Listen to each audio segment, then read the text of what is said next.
Let's go! Easy question to start today as we welcome you in to the Fantasy Football QuestCast. He's Andy, I'm Carter, and we've been doing this and we've gotten a lot of good feedback on it. We want you in the YouTube comment section, or if you're watching or just listening to this on a pod, doesn't matter where you are, we want you to answer this question right now. Have you made or lost money in the first 2 weeks of the year?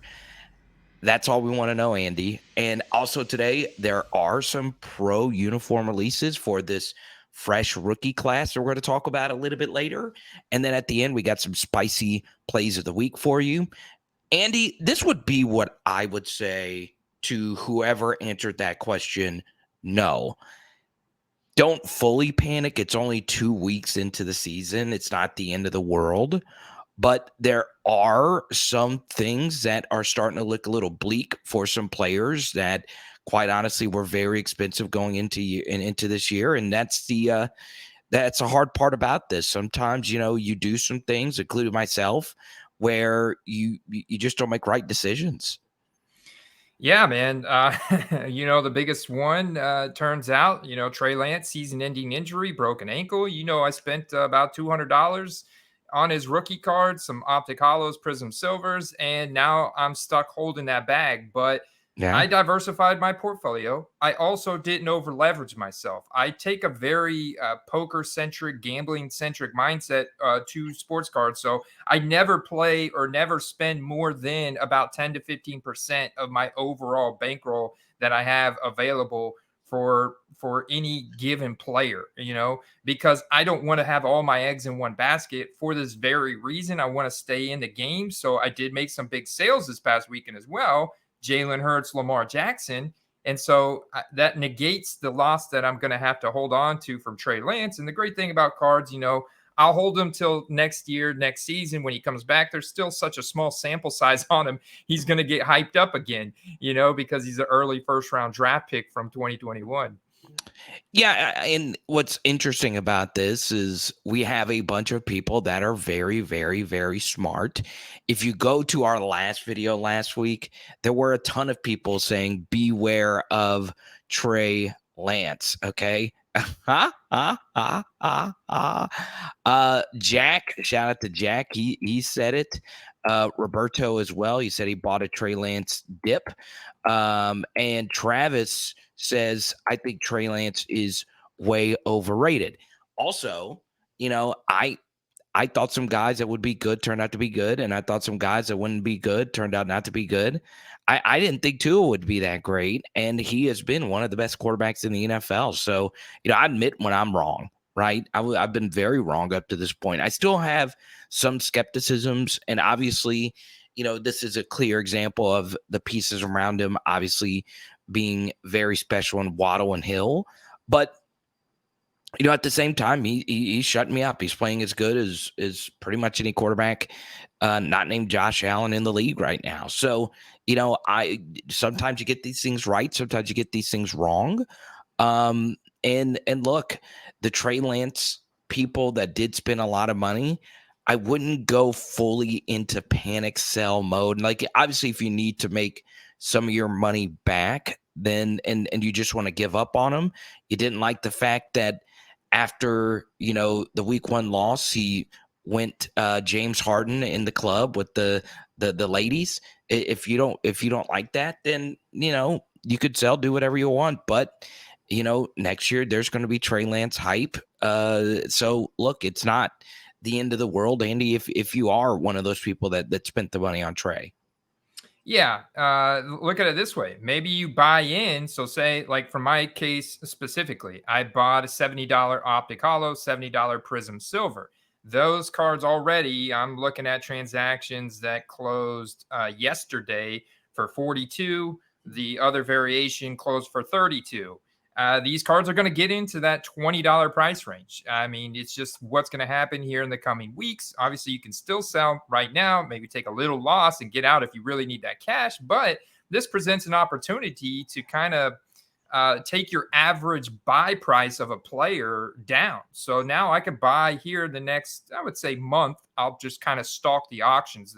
The thing is not to get impulsive here, all right? Because you really just want to stalk the auctions, and in the next month you could probably buy some of those for like $20, maybe even some rookie ticket autos that creep in that $100 range. Now all of a sudden that presents a really interesting opportunity to buy and stash for next season, next hype cycle, whether it's the draft free agency hype cycle or the actual preseason hype cycle next year, Carter. And that actually was going to be my play of the week is actually Trey Lance. If it does bottom out, here's a very interesting thing about it, right? He played a game in pouring rain, all right? So you gave him a big excuse last week, as did I. I mean, it's hard to throw the football in that rain. And he also just, shattered his ankle, right? A very, unfortunate thing that happened. But something else, if you are someone holding Trey Lance cards, is that you didn't see him play just awful, right? You didn't see him Nathan Peterman it up out there, right? You didn't see him throw pick here, pick there. And in sports cards, a lot of the money you're going to make is oftentimes from players who haven't even started playing yet for that year, right? That's where most of my money's been made, Andy, in doing this. And, as far as like, the investing and all that, I'm more of a collector than investor, flipper, whatever. But as you know, most of the money I've made is, buying, cheap in late season and selling right before the season. Here's a good thing about Trey Lance.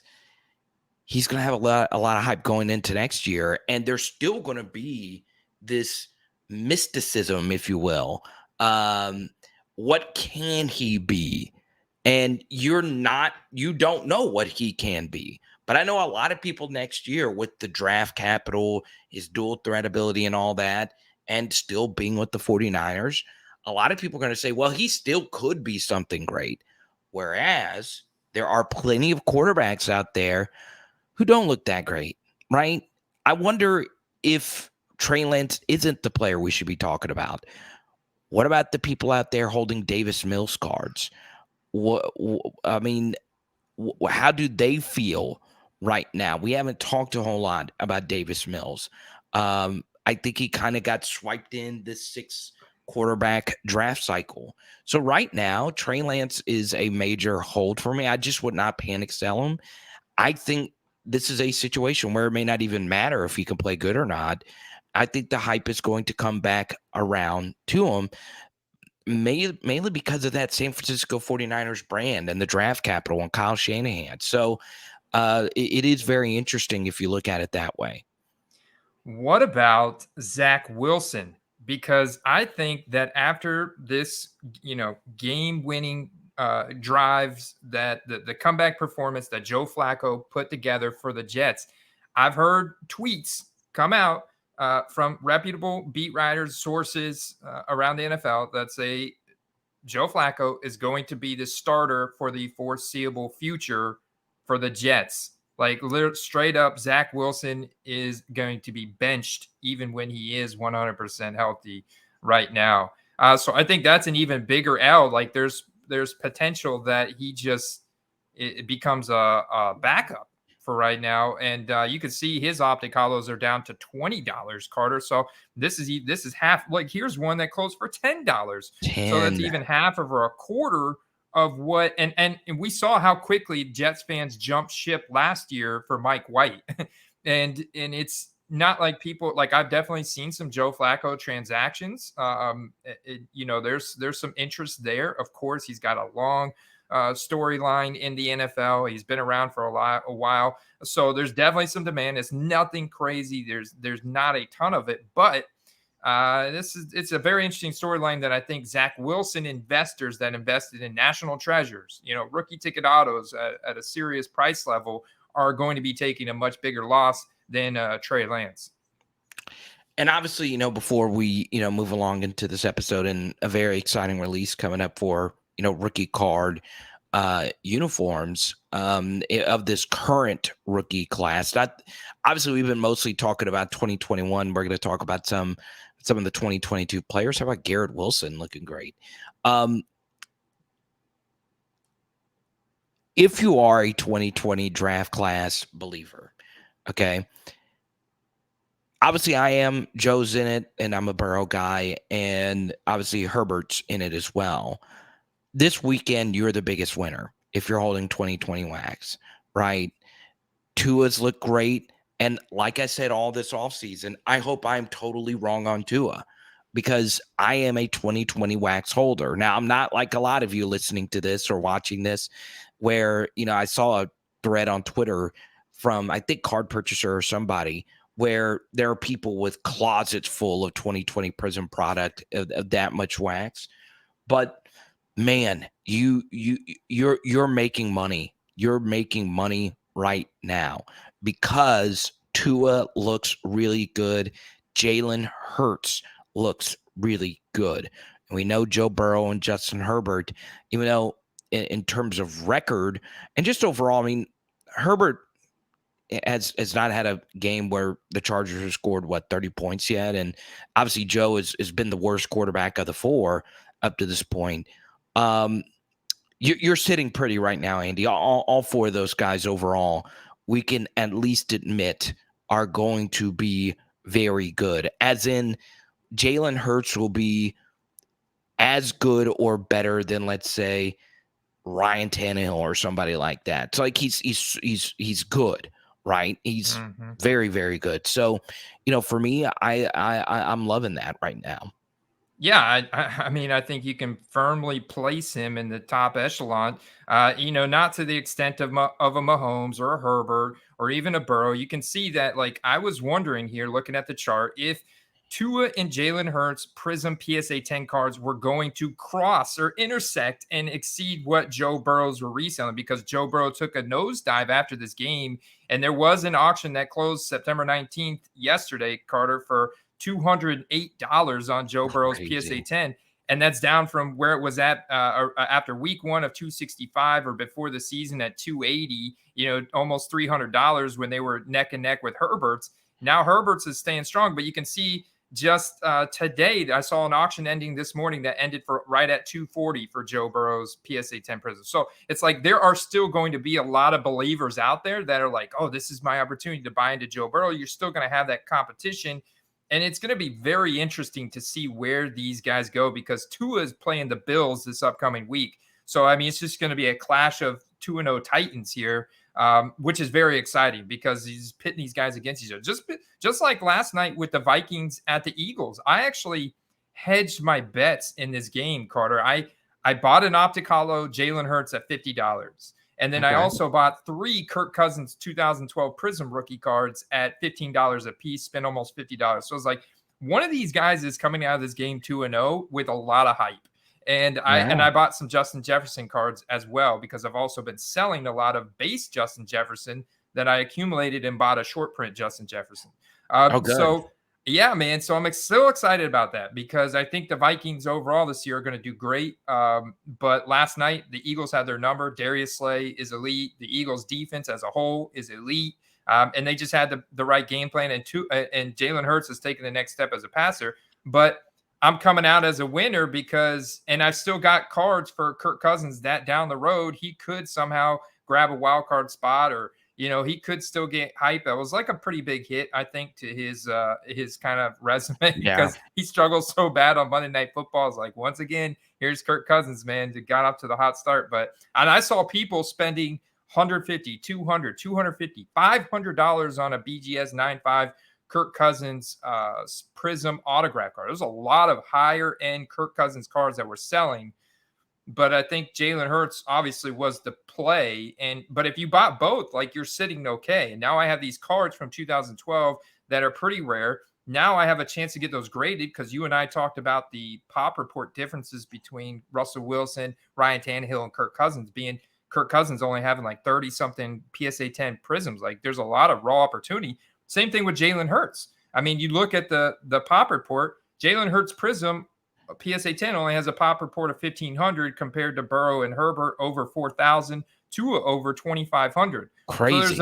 there's a big opportunity there for you to buy raw Jalen Hurts cards and submit them, get them graded, and resell them down the stretch. I think the Eagles, I mean, I don't know about you, Carter, but I think it's like kind of writing on the wall, definite playoff appearance, potential NFC East winners, division champions. So I mean, I think they're very safe, kind of safe cards, and man, just a great floor, right? I mean, and he showed that development in the passing game now with added weapons. Look at what the Miami Dolphins and the Eagles did, Carter, to take these guys to the next level. Tyreek Hill, AJ Brown, game changers, and this is going a long ways for their cards.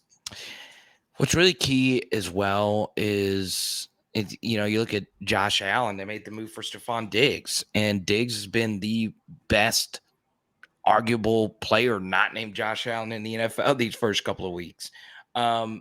Still amazing, like how cheap you can get Stephon Diggs stuff. It might not. I haven't checked his prices this morning. He's not somebody like I pay attention to all that much.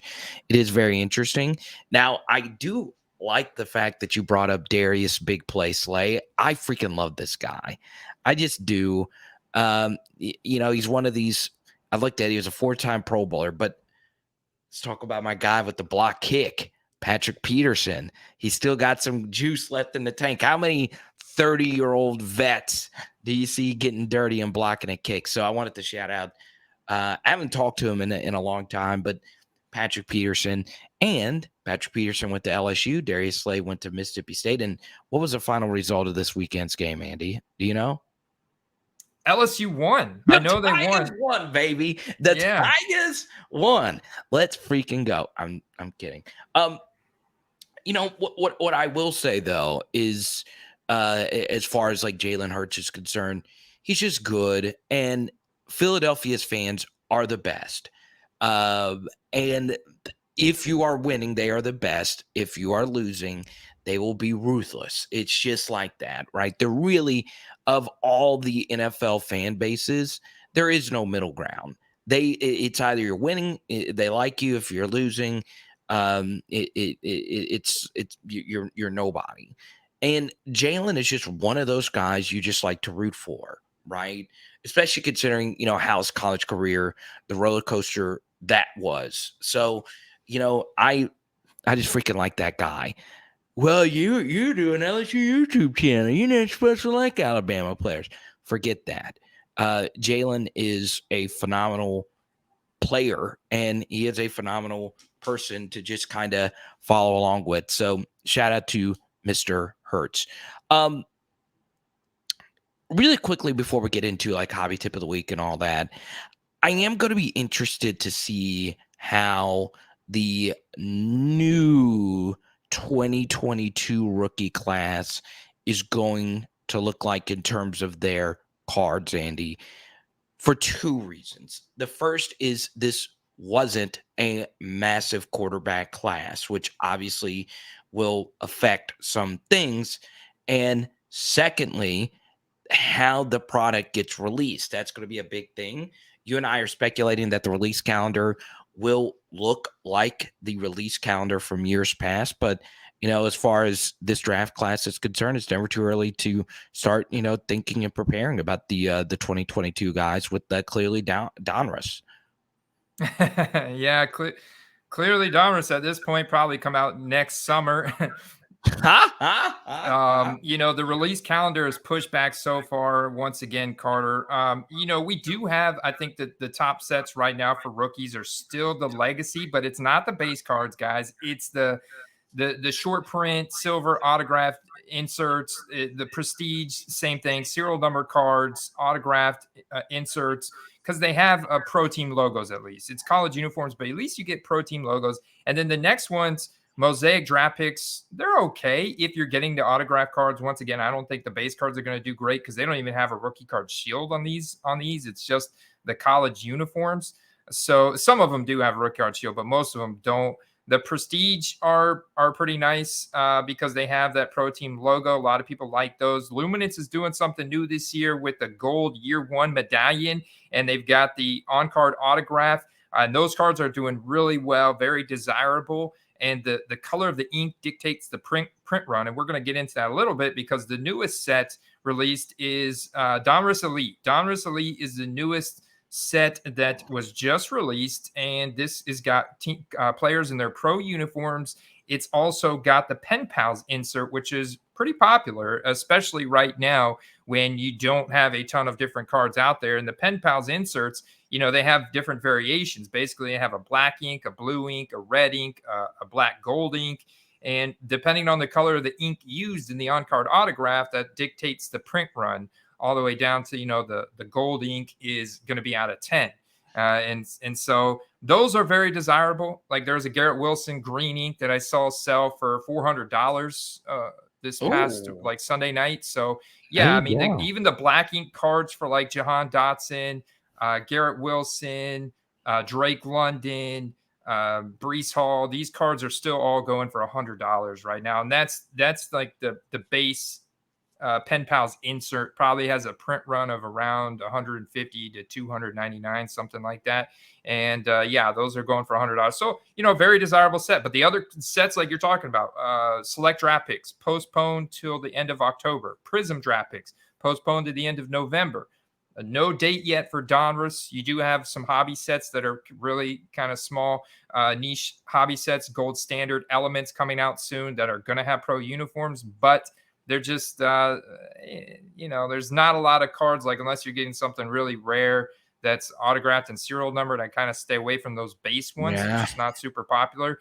And so, yeah, I think the release calendar is going to be very similar to what it was last year. Love it. Now, I'm going to share just a few things here, Andy, and it's fun, looking at these new products. As we move on here to Hobby Tip of the Week, I'm actually going to do something a little bit different. Is that okay if for Hobby Tip of the Week here? I've been thinking about this. I've been trying to save this take, but there's like 2-ish takes that I want to share here. So I'm going to go ahead and let you look. We're a team. Is it okay if I go on a little 2 little tangents here? You have my permission, Carter. Well, yeah, man, you're my guy. The first thing, obviously, is I with sports cards is I try and look at something a little bit more macro. I got a little greedy with a big Jameis Winston purchase. I kind of wanted the rush of riding the Jameis wave with my Saints this year. I'm not able to watch the games themselves as closely. I do watch like the full cuts on YouTube late on Sunday because on my YouTube channel, I do like these film studies and they take a lot of time and I'm cutting them up on Sunday. So, I'm not even going to watch a game. And then you have this fight and you and I at the National, I want you whenever we meet, okay, to, you find me, you sneak up on me and you Mike Evans me. I want you to knock me out like Marshawn like just to the ground. That's how I want you to introduce yourself to me. I heard you were coming from my boy Brady. Mike Evans like, all I saw, he was going for Brady. That's all I needed. Like their rivalry is so heated. Like he just wanted the littlest, tiniest excuse possible to go and take a hit on Lattimore. So here's what I'll say. A few things here. The first thing is running backs in general took a major hit this weekend, not only in fantasy where you have all these draft analysts saying, man, Cooper Kupp, Justin Jefferson, and Stephon Diggs should have gone 1, 2, 3, right? Especially, Jonathan Taylor's team getting shut out. But the truth here is Derrick Henry looked so washed last night. Dalvin Cook looks, I don't know, it's 2 games in. Alvin Kamara has been hurt with a looming suspension, which may not happen this year, might happen next year. Who knows what's going to happen there? this was a rough weekend for running backs. There's a lot of people pissed off at Christian McCaffrey, and honestly, McCaffrey and Barkley have played fine. It's tough. Investing in running backs is just tough. And I always go back to this, Andy. It is still amazing with hard-earned money because we always say this. You used the word gambling early in the show. I don't want people to think that this is gambling. It is kind of sort of gambling, though. You do need to set aside a bankroll. You do. You do need to set aside, stuff that you just do for the hobby. Remember, that's the name, but it's the hobby. So my hobby tip of the week here is kind of you got to be careful with this stuff. It shouldn't it shouldn't be something where like these things heavily affect what you're doing personally, right? So if you do have a bankroll set aside, it's not that big of a deal, honestly, if it's just your fun money that, you lose here or there or whatever. But the truth is, with your hard earned money, you could still build relatively good in the grand scheme of things, LaDainian Tomlinson and Adrian Peterson collections. You can. You and I have talked about this all the time. You can get really good cards of those players, really good rookie autos of those players. Now, I haven't checked recently, but you could still do that for 300, 400, 500 bucks or something like that for the two best running backs of the modern era. The two absolute best are those two guys in the post 2000 era, whatever you want to call it. And if that's the case, then what do the modern guys mean, right? That's where things get very interesting for me, is that these guys just have a cliff. Now, I'm not totally writing off some of these current running backs, Andy, but it's tough. The game is, we all know it's a passing league, but individually, now that teams are like, well, running backs are a dime a dozen. We're not really going to pay them all that much. Ezekiel Elliott obviously having a rough start to start this year. It's just one of those things where like current running back prices can go way up. Etienne's prices were relatively high before the season. So Andy, the more I look at it and the more I think about it, it's tough out there for a running back collector.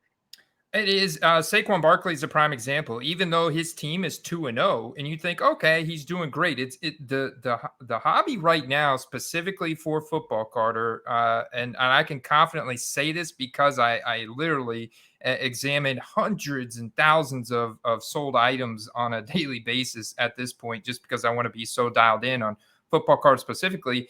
So Saquon Barkley came into the season with a $20 to $25 optic holo. There's a couple transactions around 30, but I would say on average $25.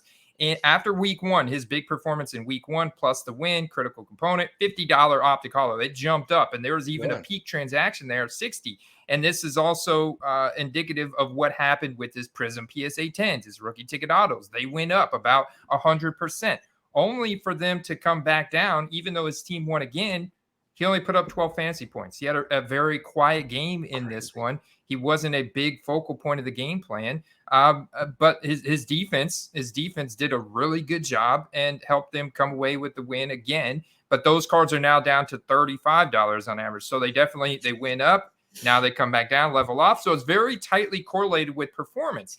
The bright spot in running backs from this week, Nick Chubb and Aaron Jones. Like Nick Chubb now, a lot of people are saying is the best running back in the league. He had the dominant performance week one with 150 rushing yards. This week, he actually gets the touchdowns as well as the rushing yards. And so now it's like, yeah, Jacoby Brissett lost him the game at the very end when they could have.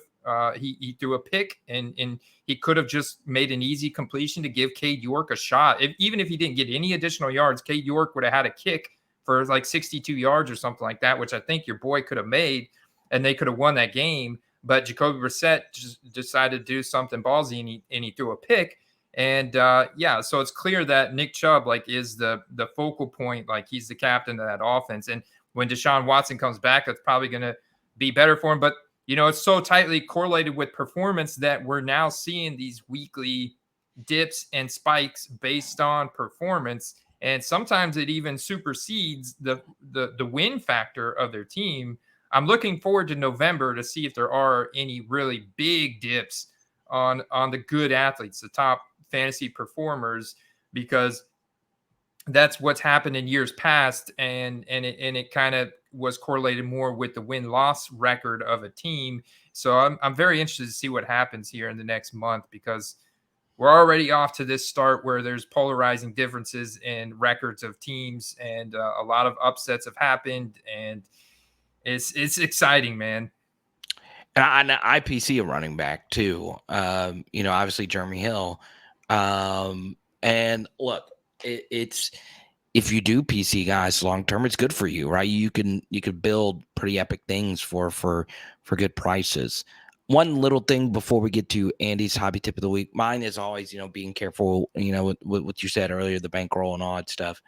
My second one is a really spicy take, and it would take a lot of work for this to be done, but I had a conversation, and I've shared this with you before, and our guy Mint had a tweet about this. Mint Condition TC is, I feel like every football card and just every sports card in general should be numbered. I would number every single card. And I know that there can still be fraud with the numbering of cards, but I did read, and this is obviously an extreme example. You can't go turn back in time to the 50s, but I saw a Mickey Mantle bait and switch scandal happen this past weekend that obviously really, really freaking sucks for the person that got potentially scammed. If everything happened, he claimed to happen, actually did happen, but I wish every card was just numbered. Andy, it adds so much to the freaking card if a card is numbered. Andy, I don't care if on the back of the card it says this is card 17,863 out of 50,000. If that was on the back of the card or the front of the card, the serial number adds something to every single card. It just does. Everything in life, every product that you buy has a serial number. The bottom of your Mac, the bottom of, this this cord that connects my mixing board here to my microphone has a serial number. Cameras have serial numbers. Cars have serial numbers. Most products do. Now, I know that takes a lot of work, and you got to, the printing presses, they're just cranking out cardboard. Totally get it. But, it does make people feel a little bit more safer. It does make them feel like they are doing something special.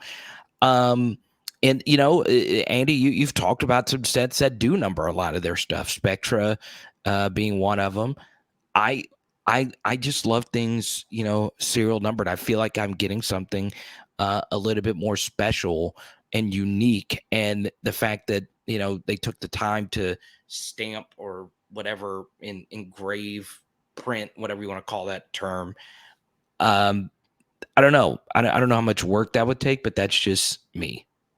Yeah, I love the transparency. I think at the end of the day, it's transparency, and I love that. I think that would be fantastic for the hobby, and hopefully, if maybe Panini doesn't do it, maybe Fanatics does. Maybe in Fanatics. 2026, when they finally come in and find a way to either buy Panini or take that actual NFL license that Panini's holding right now away from them and get into the game, and you have them competing against each other. Yeah, no, I think that's great, because I go back to even like the cards from the late 90s. Like, there's some cards that I bought for my guys from the Bucks, whether it's Brad Johnson or Keyshawn Johnson or Warren Sapp, that'll say serial numbered on the back out of 2000. And like, I've got some that say the year, like numbered out of 2002, which I think is pretty cool. But even if the serial number is 10,000, like, let us know. I think that's good. I think you should let us know what the print run is. And if they could, I know, like you said, the printing press and etching the actual like engraved serial number is probably a little bit more complicated, but they're doing it on so many different varieties now. How much more difficult could that be to just go ahead and serial number all of like the major sets, like the major cards, like even base prisms, like serial number? Maybe, I get it, but I think that would be great, just for us to know and have that full transparency, Carter. Um, That's why I had to get your permission before going on a little rant. Two different ones there, but it's now time for your hobby tip of the week, yeah, my Mr. first one Andy. is a big PSA, guys. If you're not following me on Twitter, make sure you follow FB Card Quest on Twitter. I put this out, I think, last Friday as soon as I saw it. Josh Allen is now at the point where he's got a lot of reprints. A lot of people are paying 50. I even saw one of these going for $100. These are probably newer collectors or people just thinking, oh man, Josh Allen Optic, $50 seems legit. But Josh Allen's raw optic cards are $200, $225. That's another reprint. I want to show you a legitimate one. Okay, here's a legitimate one that closed this morning at 5 a.m. for $230. And this was a screenshot. So also don't buy cards that show a screenshot like that. That's super sketchy. Yeah. Especially with a guy of only 16 feedback. So that's one thing to look out for. That's clearly a screenshot. So it's hard to tell, but you can see that. See how this card has a shiny finish on the front? You see how the light is reflecting off of the right side of that card, and you can see some depth to it. It's got that etch around his arm. That's how you distinguish ultimately between a reprint. You see how this has no depth around his arm, no etch, no shine, and you could tell this is just a base paper card. And that's not an optic. You can tell that this was a scan that somebody put on paper cardstock and is now they're gonna probably somebody's gonna end up getting in trouble because this is like downloading movies illegally and burning them and then reselling them, and that's a big deal. I think somebody's gonna end up taking quite a bit of heat for this, and they should, because this is totally unethical, totally not fair fun at all, man, with all these raw Josh Allen reprints floating around now. So you really have to be careful. He's at that point where people are trying to make reprints in their basement and sell them for $50, $25. Think about it. It probably cost them $2 or less overhead to make this reprint once they got the printing press down for it, so to speak. And now they're selling them for $25, $50, and people are getting people are going to get burned by that, Yeah, it sucks. That really sucks, man. Yeah, PSA on that. Positive note, my other PSA is these guys right here, Smooth Sleeves, and what they do. Their sleeves, we're not affiliated with them. I just think it's a great product. You can get their sleeves for a very reasonable price, and what they do is they have like a big lip on the back of it, so you don't have to cut. And you see right there, they're demonstrating it. You don't have to cut a slit in the top of your penny sleeve. It almost treats it like a card saver, like a semi-rigid, to where you just slide it in. And it's dude, it's so much easier to slide cards into these kind of sleeves without damaging the corners.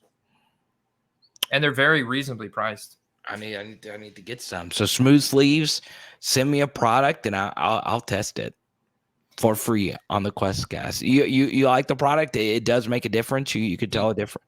Absolutely. Yeah. It's high quality, soft sleeves. So very comparable to Ultra Pro, but they have that extra lip on the top. I'm also able to fit like thick RPAs in these sleeves as well, with no problem, without any hesitation of being worried about damaging the corners because of that extra lip on the top. It's essentially like, taking an X-Acto knife or a pair of scissors and cutting like a little piece of the seam off of each one of your penny sleeves. Well, this basically comes ready to go for you like that.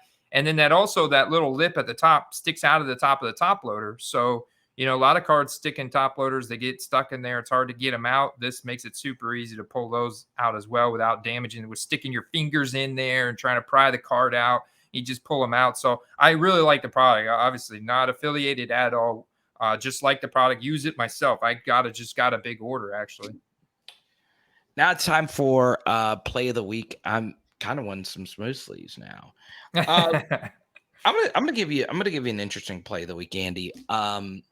I do get asked, what am I buying? Right? Not necessarily from just people that watch this channel, but just people that watch my personal channel. Because, when I go live, doing YouTube stuff, you see all these cards.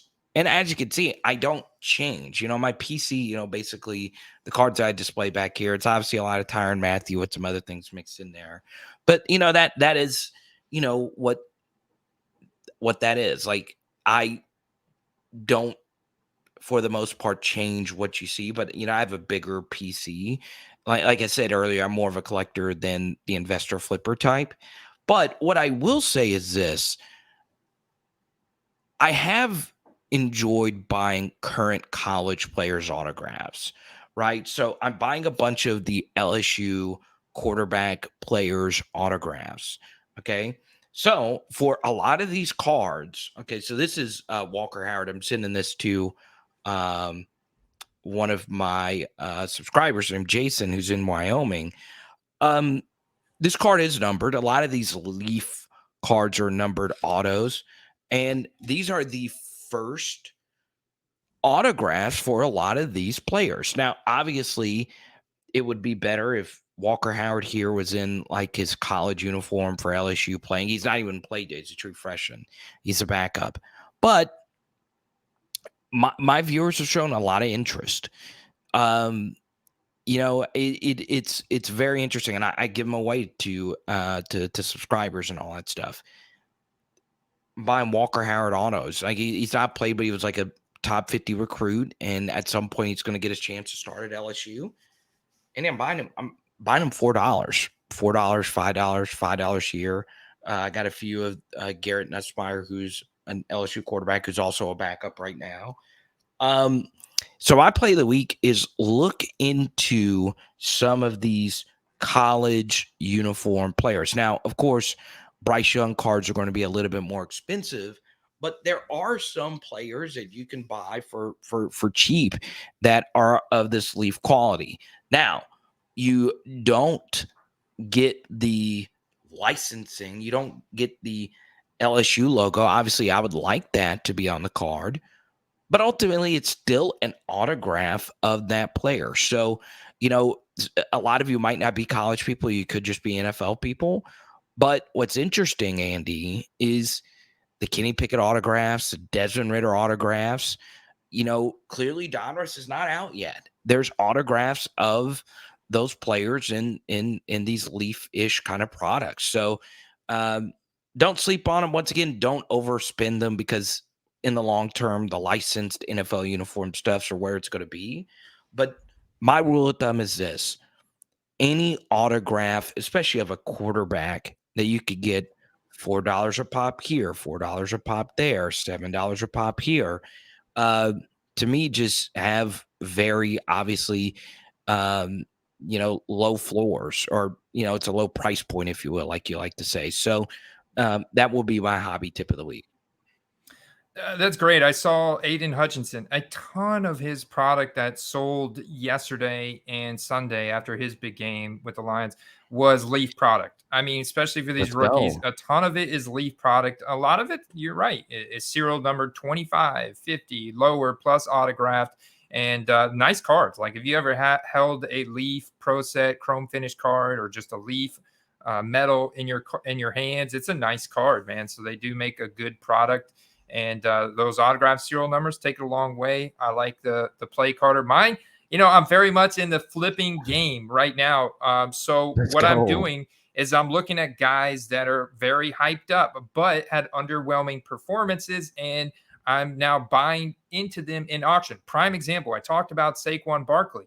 Underwhelming performance. He did not live up to expectations in week 2, but his team still won. They actually have a winnable matchup this upcoming week. I think is what Dallas Cowboys, if I'm not mistaken. So it's totally winnable, right? It's totally winnable.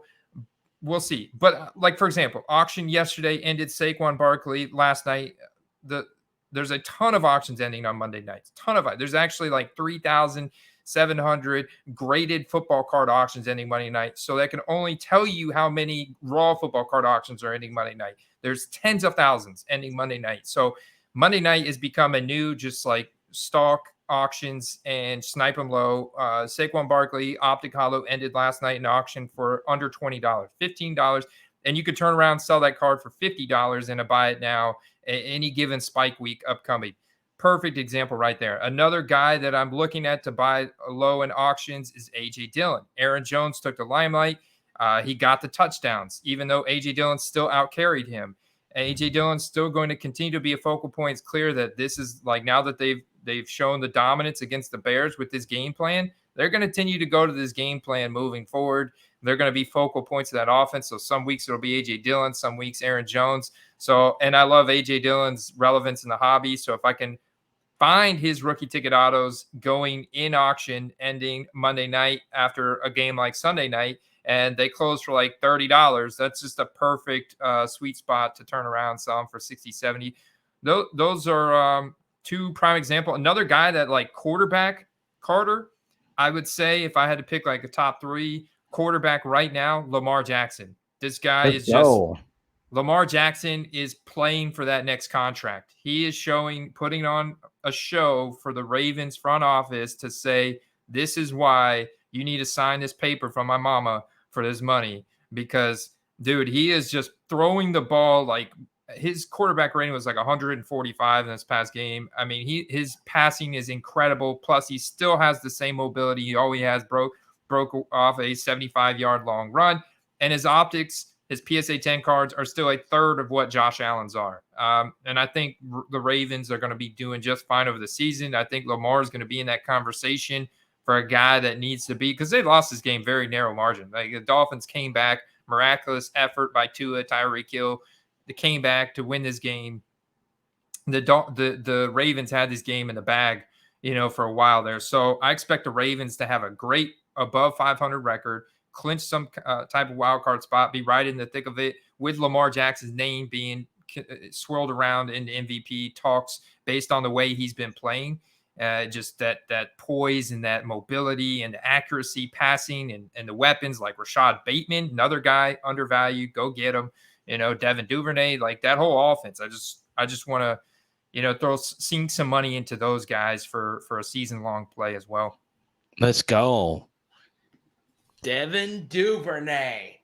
I love how much we've referenced him on this channel. I made a Devin Duvernay flip about like a year or so ago. So love me some Texas Longhorns, baby. Hook up. But yeah, man, fun episode. Once again, please subscribe, leave 5-star reviews, answer down below. Have you made or lost money from the first 2 weeks? And guess what? Nobody's going to judge you if you say, I haven't made a whole lot of money. I haven't either. I have not done as well as I did going in to last offseason. Now, some of that was me being greedy, but I kind of wanted to gamble here with Jameis. But yeah, let us know in the comment section below. Check it out, the QuestCast. Obviously great. Patreon.com/footballcards is where you join our Patreon community. And until next time, baby. Peace.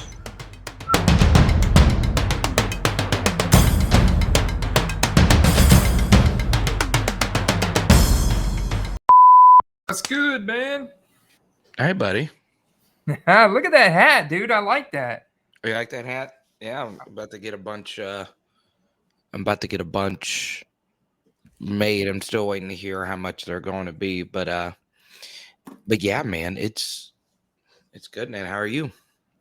I'm doing great, man. I'm packaging up, dude. I got so many cards to send out. I sold like $400 in cards over this past weekend. So big sales weekend for me, man, led by Jalen Hurts and Lamar Jackson. So yeah, man, I'm doing great. So just packaging up some packages because I had a guy, sold on Sunday, and the guy's messaging me Monday, hey, when are you going to ship this out? And I'm like, it's going out today, so I printed the label out yesterday. I got to put it in the mail today. That's how it works. Good job, man. What what's very interesting to me is Jalen Hurts looks like the real deal. And I'm not gonna lie, man. I've never had a fantasy football start as good as this one in my life. And it's interesting. I just complained and moaned about having like the like in all those underdog leagues that I did, they always gave me the 1.7, 1.8, 1.9. And it's interesting. That's been the best spot to draft because I had a bunch of like Stephon Diggs and DeAndre Swift starts. Yeah.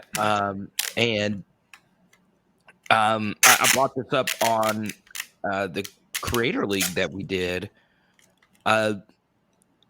My quarterback in every fantasy league is Jalen Hurts. Every single one. Nice. Every single one, because it didn't really make much sense where he was getting drafted compared to the other QBs, right? And I honestly thought he was going to be like the QB 2. That's why I had him on like my. I'm not Josh Larkey or Scott Smith or anybody like that, but I was like, man, Jalen can run. He's got another year in this offense, and he got AJ freaking Brown, and I think AJ Brown, as you know, is really good. And it's interesting just how good he's looked up to this point. And I was thinking about it last time. His football cards are so affordable compared to the other ones. And right now, with Herbert being in the AFC and having the ribs, and then Joe just not playing well right now at all. And we'll talk about Tua today. Jalen's in the NFC, and that's obviously not the best division in the world. So it's very interesting. And then something else that's very interesting is the what's the best way to describe it? The emergence of Tua and how wrong I was about this guy. He looks amazing. He looks amazing, and Well, it's amazing what good weapons will do for you. You add, an extra dynamic to that offense that they really obviously needed for him, to complement Waddle and Jaceki, and now it's game on. And coaching, like Mike yeah, McDaniels is a very creative play caller. You could see that he was really scheming those guys well.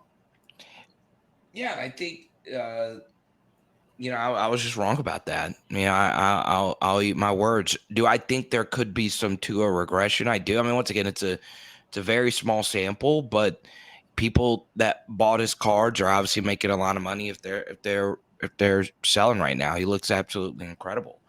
But what I would also say is up to this point, the biggest football card story for me, Andy. I don't know what it is for you, but I am a holder of 2020 football card wax. Mm. And you are legit sitting on a gold mine. And anybody that's holding 2020 wax right now is ecstatic. Not just happy, they are ecstatic right now with the obviously Joe's prices, if they continue to lose and struggle, will nosedive. His rookie ticket autos, I'm still paying attention to it, are ending in the low twos when they were in the threes and fours. On our little YouTube thing, you'd see the Joe rookie ticket auto in the background, right behind your beautiful face. But it's it is very interesting now that this 2020 class now is 4 big time quarterbacks, where the 2021, those guys just haven't looked that good. I know Trevor took a step forward this past weekend, but you know, what was Fields' final pass attempts this past weekend? Like 12? Yeah, it was not good, man. Did you Fields. watch the game? I didn't watch the Yeah, I game. did. Yeah. How did he only throw 12 passes? Well, the Packers played kind of slow. They did dominate the time of possession. Aaron Jones and AJ Dillon, a lot of that offense ran through them. But at the same time, the Packers defense just swallowed up Fields, man. The pressure was immense. So there's a lot of handoffs, dump offs, and then Fields also trying to scramble and run. I mean, you had Darnell Mooney, I think, got like 1 or 2 targets only. Cole Kmet, 0 targets. It was just an anemic offense. And they tried to establish the run, and they continued to go to the screen game. And then when they did go to a pass play, it was like a more elongated pass play that had to develop, and Fields needed time, and he just didn't have time. I mean, he had to scramble, and he ended up running the ball himself more often than not. Mm. Mm, mm, mm. Also, I did expect the one player that I thought everybody would draft, who I just didn't quite understand, and I pretty sure I have 0 shares with this guy. Well, from that 2020 class is CD Lamb. I'm starting to wonder if he's like just any good. Like, when he was coming out of Oklahoma, I was pretty high on him, but at this point, I don't really hear a whole lot. I understand like the quarterback situation and McCarthy and all that stuff, but man, I don't know what to make of that, Andy. I just don't. Definitely not Jerry Rice. People were trying to compare him to Jerry Rice coming out, and definitely not that. I think he's not an alpha. I think that's what it is, man. I think Yeah. CD Lamb needs a complementary role, and so that's why he did better last year with Amari Cooper. And people thought, okay, no more than Amari Cooper. Now CD's going to explode, but he's not Justin Jefferson. He's not Cooper Cup. He's not one of these alphas that can just take over the target share and command those targets. And now they've got quarterback issues, offensive line issues, and coaching. The coach Mike McCarthy is terrible, dude. I know you're not a fan, but I mean, just like that his days are numbered at this point, I think. Yeah, I think as far as like the and this is like kind of my thing. I bought a like big Jameis card. He doesn't look great at all right now. Congrats! I'm glad we didn't get a bet in before the game. The game was miserable, but I find it very interesting how much the head coach really does matter. Your quarterback and head coach. I mean, it's just so big. It's so big. Like, Kyler would be 0-2 if he didn't save Cliff Kingsbury from himself this past weekend while getting slapped in the face by a fan. It's just nuts. Like, McCarthy is just so bad, and this is going to come off as a scapegoat, and me not me protecting my guy Burrow. Joe's obviously got to play better, but Zach Taylor isn't good. So, I don't know. I don't know what to make of a lot of these situations. What I do know, as far as football cards are concerned, is I'm wondering. I'm targeting November, if the Bengals continue to lose, to then look at card prices of Joe and Jamar. Because obviously, long term, I'm still a believer in both of them. And then who gives a flip if they turn out to just be nothing burgers, which are not. But those are 2 players I want to start buying their cards. So I'm very interested to see what's going to happen with that. I'll bring something up during the show that I found to be very interesting. I'll just bring it up now. the guy with that Jamar Chase zebra print, he had it listed forever and it's a great card in the 1500 range. And I get a message from him. I got a message from somebody else who, from the show, knows that, I'm interested in buying the actual Jamar Chase zebra. I don't think I've even seen it. And they now have their die cuts listed for like $600, $700. I mean, a huge price dip. So it's just amazing how much these games, winning or losing, can change those things. Yeah, the major observation for me there was first, it was the die cut. So yeah, I'm not gonna lie, when I found out it was the die cut, I was disappointed because I'm like, it's nice, it's got the zebra print, but that's not the real Chase, not Jamar Chase, but the Chase zebra print of the set.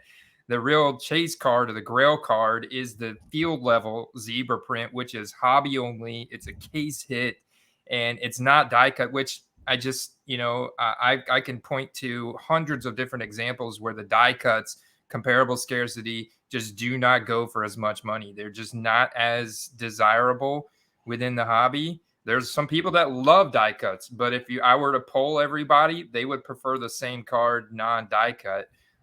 Just what it is, man. And I think it has to do with the perfection of a card. The corners and the edges are a big deal, and when you have a die cut, it just totally kind of diminishes that aspect of the card. So I was thinking that, and he told me, he reached out to me on Instagram and said, hey, I dropped the price to 600, I think, or something like that. And I'm like, he's like, you should tell Carter he should buy it. And I'm like, I don't know if I can safely make that recommendation, because I still think more and more of those are popping up. It's a short print insert. Okay. Even SSP. So we found out, thanks to David Hunter, Panini will actually give you on their website, the SP definition is a print run of 150. A true SP definition when they consider something SP. And you can go to TCDB, Trading Card Database, pull up the set and look at which ones are considered SP